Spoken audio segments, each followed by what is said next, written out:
Buenas, hoy veremos una partida entre Anatoly Karpov y el gran maestro británico Anthony Miles en la ciudad suiza de Biel el año 1990.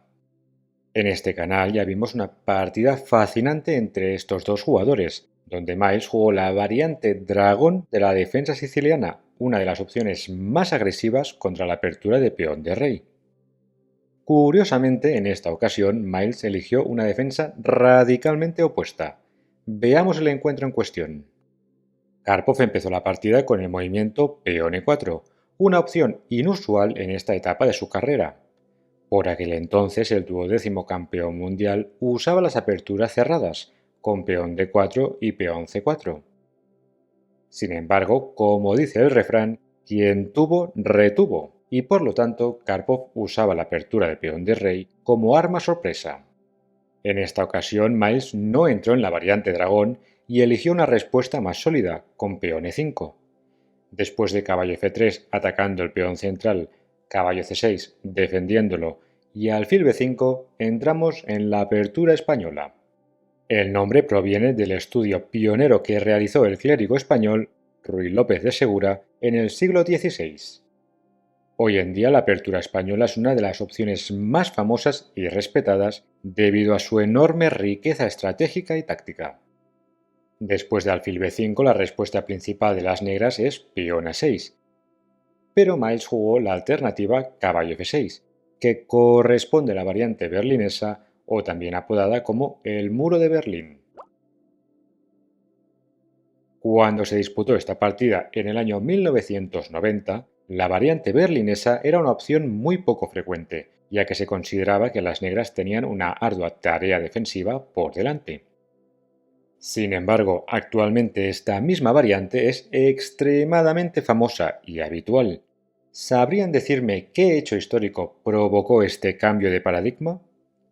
Bien, esta defensa fue empleada por nada más ni nada menos que Vladimir Kramnik para neutralizar el juego de Garry Kasparov y en última instancia arrebatarle el título de campeón mundial el año 2000. Kramnik demostró que esta defensa tenía un potencial oculto que hasta el momento nadie había valorado.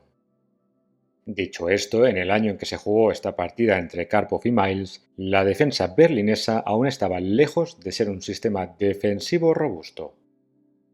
Después de caballo f6, las blancas se enrocan, caballo por e4, ganando temporalmente un peón, y peón d4. Karpov busca abrir la columna e para su torre, y de hecho ahora el movimiento peón e por d4 sería un grave error, ya que tras torre 1 las negras perderían material. Por lo tanto, después de peón d4, Miles retrocedió con caballo d6, atacando el alfil por c6, peón d por c6 y peón d por e5, recuperando el peón de menos. El caballo de las negras tiene que moverse a la casilla f5, y tras dama por d8 jaque y rey por d8, hemos llegado al famoso y emblemático final de la variante berlinesa. Antes de proceder con la partida, querría señalar los temas estratégicos más importantes de esta posición. Las blancas gozan de una mayoría de peones en el flanco de rey, hecho que les va a permitir crear un peón pasado en dicho sector del tablero. Asimismo, las negras tienen una mayoría de peones en el flanco de dama, pero como sus peones en la columna C están doblados, la creación de un peón pasado en dicho sector del tablero es más difícil. En otras palabras, las blancas tendrían virtualmente un peón de más en un final de reyes y peones. Si hacen la comprobación de poner esta misma posición sin piezas, la evaluación del módulo de ajedrez da una ventaja decisiva a las blancas, a pesar de que el balance material sigue igualado. Entonces nos podemos preguntar, ¿qué compensación tienen las negras a cambio de esta desventaja en la estructura de peones? Bien, las negras gozan de una compensación tangible, la pareja de alfiles. Más concretamente, el alfil de casillas blancas no tiene rival y por lo tanto puede llegar a bloquear el avance de los peones blancos. Asimismo, en un final con peones en ambos flancos, el alfil es una mejor pieza que el caballo. Hecho este análisis, veamos cómo siguió el encuentro tras el movimiento rey por d8. La partida continuó con caballo C3 desarrollando el caballo, rey E8 saliendo de la columna abierta D y peón B3 preparando el desarrollo del alfil por la gran diagonal. No obstante, Miles contestó con la jugada peón H5, que deja la puerta abierta a desarrollar el alfil a la casilla G5. Dicho esto, las negras han jugado peón H5 con dos objetivos. Primero, entorpecer el avance de la mayoría de peones del flanco de rey. Y segundo, asegurar la casilla F5 para su caballo. Fíjense que ahora el movimiento directo peón G4 no es posible. Bien, tras peón H5 la partida siguió con torre D1, alfil E7 y alfil G5, buscando eliminar la pareja de alfiles rival. Es importante recordar que el jugador sin la pareja de alfiles debe buscar el intercambio de uno de los alfiles enemigos. Después de alfil G5, las negras no pueden evitar el cambio de piezas menores, pero aún así se quedarán con el alfil de casillas blancas que no tiene rival. Miles contestó con caballo H6 habilitando la casilla F5 para el alfil, desde donde atacará al peón sensible en la casilla C2. Peón H3, preparando una futura expansión con peón G4, alfil F5, alfil por E7 y rey por E7.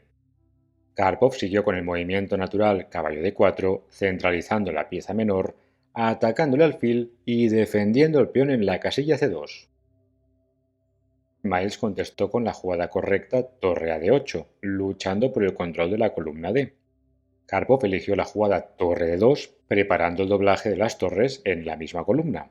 Sin embargo, es importante analizar qué pasaría si las blancas capturasen el alfil de las negras, con caballo por F5. Tras el hipotético movimiento caballo por F5, seguiría caballo por F5, y si las blancas buscan llegar al final de reyes con torre por D8, torre por D8, torre D1, torre por D1 y caballo por D1, el peón en la casilla 5 sería más una debilidad que una fortaleza. El motivo sería que después de caballo por D1 y rey E6, el peón de Karpov estaría falto de defensores.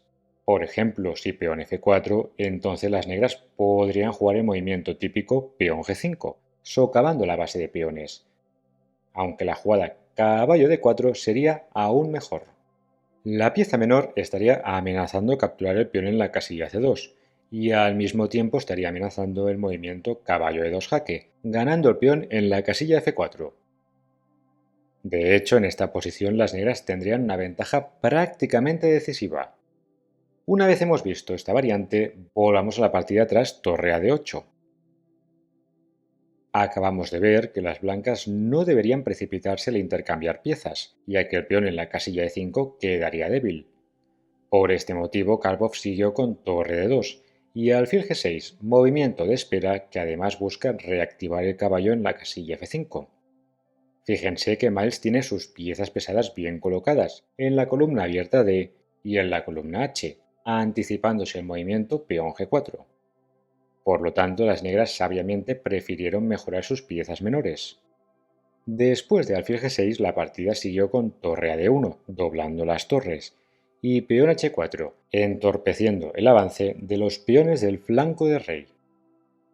Asimismo, este movimiento de peón prepara el salto del caballo a la casilla F5, donde un avance inmediato con peón G4 sería contestado con peón H por G3, capturando al paso y abriendo la columna H para la torre. En la partida Karpov jugó peón B4, que trata de restringir los peones del flanco de dama, así como quitar un peón del color del alfil enemigo. El encuentro continuó con caballo F5, caballo C2, caballo por D4, caballo por D4 y peón F6, eliminando el peón de las blancas que restringe las piezas negras. Karpov eligió peón F por E6, ya que la alternativa peón E6 sería demasiado optimista. El peón de las blancas quedaría sobreextendido y jugadas como torre D6, alfil E4 y alfil D5 ganaría el peón. Así pues, el encuentro siguió con peón E por F6 jaque, rey por F6, caballo B3 ojeando la casilla C5, torre por D2, torre por D2 y peón B6 restringiendo el salto del caballo. A continuación, Karpov invadió la séptima fila con torre D7, atacando el peón en la casilla C7, torre C8, defendiéndolo, y torre D4, atacando el peón en la casilla H4, cuyo defensor ha sido desviado a la casilla C8. Por otro lado, las negras también ganarán algo a cambio, ya que el peón en la casilla C2 estará indefenso. Después de torre D4, el encuentro continuó con alfil por C2, torre por H4, creando una mayoría de peones de 3 contra 1, torre E8, activando la torre, y torre F4, planteando una pregunta incómoda a las negras. ¿A qué casilla debería dirigirse el monarca? Las dos mejores respuestas son rey E6 o rey E5. Miles era un jugador dinámico y prefirió jugar el movimiento rey E5, que va a desencadenar en un final frenético.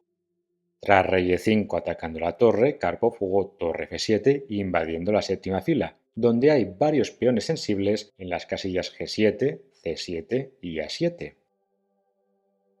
Podríamos decir que hemos llegado al primer momento crítico de la partida. El módulo de ajedrez sigue evaluando la posición como igualada y da 5 jugadas para mantener el status quo de la posición. Desafortunadamente, Miles eligió alfil por b3, que es un error que da una ventaja considerable a las blancas. En líneas generales, no es recomendable intercambiar el alfil por el caballo en finales con peones en ambos flancos del tablero. Esta regla se cumple a la perfección en la posición presente, donde hubiese sido mejor jugar el movimiento alfil b1, atacando el peón en la casilla a2 y desestabilizando el caballo de las blancas. Veamos esta hipotética variante, ya que nos ayudará a ilustrar por qué era importante mantener el alfil. Después del hipotético movimiento alfil b1, podría seguir torre por g7, dejando los 3 peones blancos pasados, alfil por a2, atacando el caballo, caballo d2 y torre c8, asegurando la séptima fila de las negras.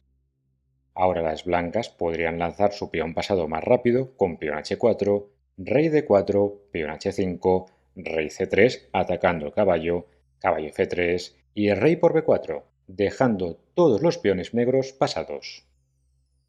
A pesar de que el peón en la casilla h5 da bastante miedo, el alfil y la torre controlan las casillas finales de la columna H. Por ejemplo, tras peón h6, peón c5 y peón h7, ahora las negras jugarían torre h8, bloqueando el peón en una casilla blanca, donde podrá ser atacado también por el alfil.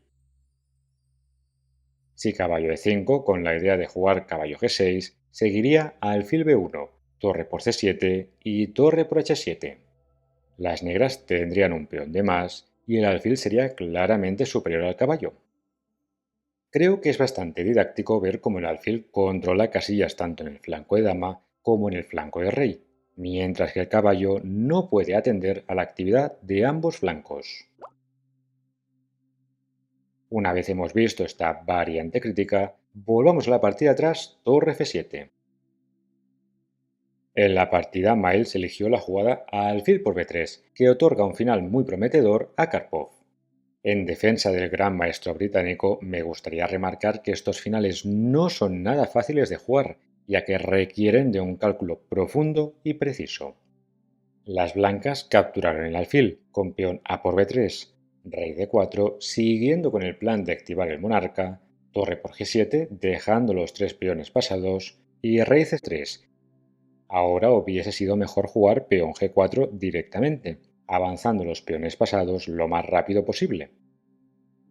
No obstante, Karpov optó por la jugada natural torre por c7, que sin embargo pierde la ventaja. La partida continuó con rey por b4, torre por c6 y rey por b3, llegando a un final de torres un poco inusual, donde tenemos una carrera de peones de 3 versus 2. En estos escenarios, el número de peones no es tan determinante como la velocidad en la que estos pueden avanzar. Un claro ejemplo de calidad versus cantidad. Karpov puso inmediatamente pies en polvorosa y jugó peón f4, que además plantea una trampa mortífera a las negras. Podríamos decir que hemos llegado al segundo y último momento crítico de la partida. Miles eligió el movimiento torre F8, un error decisivo que otorga una ventaja ganadora a las blancas.